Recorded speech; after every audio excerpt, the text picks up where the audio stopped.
Welcome everybody to Fabulous Media TV with your girl Special New. Una remember the video where we post concerning Mohbad and his wife for this channel. If you never know or you never see that video, please do where to go and search for the video on this channel. You will notice that we make mention of how Mohbad family and even his own wife, we are not ready to grant anybody interview. But now, after when the deed has been done, we've seen that Wunmi have started granting people interview. You're going to listen and watch everything that Wunmi said. And he was even saying things that this guy, very dark man, has already said before in one of his videos. My people, this life deep, oh, this life deep. When the boy Mohbad dey alive, when he need this woman most, this woman no come outside, he no talk anything.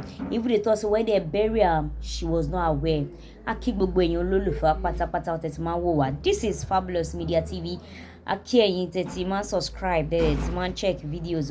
We love you all, and we just want you to know that whatever thing that is happening, you will be the first to know. Don't forget, click on the notification bell so that when we upload new videos, you're going to be number one to see it. Make we no waste our time. Emma jeka fish ofo. Ejeka wo video ati nkan tí Wunmi ìyẹn ìyàwó Mohbad nkan tó sọ. Ejeka wo. You know, you don't have to kill somebody with sword before killing them. I'm not gonna lie to you. They cannot deny the fact that they made life so unbearable for my husband. And Nehemiah and his crew made life unbearable for your husband. They cannot deny that fact. That one thing they cannot deny. You know, a lot of people might be everywhere to support them in bashing me, you know, so that I wouldn't talk the bullying aspects. But the few ones that are online cannot be erased. And Liam will go up to say all of those things. And I just pray that that boy will not grow up to be traumatized, because imagine seeing group of people beating his father that way. You know, it is traumatizing, because even me that is his wife, whenever I think about those things, it really breaks me. I'm not gonna lie to you, but my husband, even the night my husband died, that my father-in-law got to the house, you know, the nurse even narrated everything that happened to him. In fact, my husband's manager wanted to get the nurse arrested that night, but he asked us to let her go, that he does not have any business with her. Your father-in-law asked them to let the nurse go? That we should let her go, that he doesn't have any business with her. And, you know, despite the begging, that, you know, a lot of people begged him not to bury my husband, but he insisted I was going to bury him. In fact, even the day they wanted to bury my husband, they didn't inform me. I got to know online. You were not informed that they were going to bury your husband? Mr. Chu, a whole lot has happened. Even the day my husband, even the day of his burial, they wanted to kidnap Liam from me at this scene. Like, my father-in-law and there's one woman. The woman is like, I don't know, I don't want to call it. The woman is, but they have a relationship. At this point, I'm fighting for my life and the life of my child. So, and his father is not even like, his father has been on the Naramali side. Like, he has been talking, he has been speaking for them. You know, yes. He has been trying to save them. Why do you think he's doing that? So who am I? I don't know. For any reason best known to him, I don't know. I really do not know. No, I really do not know. So essentially, you're saying that the justice for Mohbad hasn't been gotten up to this moment. And the justice for Mohbad that your father-in-law is asking for is not the same justice for Mohbad that the public is asking for. It is not. Yeah.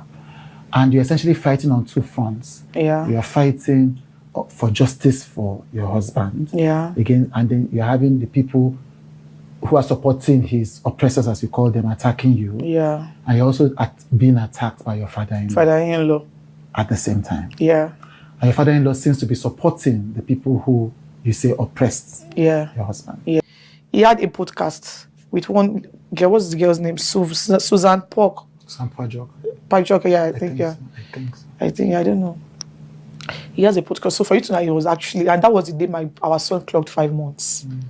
12. I hate like that 12 number is a weird number to me, because, you know, it's the day I'm celebrating my child's birthday, and I'm also mourning my husband. So I knew he reacted to an injection, and the fact that at the end of the autopsy it came out inconclusive just because of one mistake that my father-in-law made.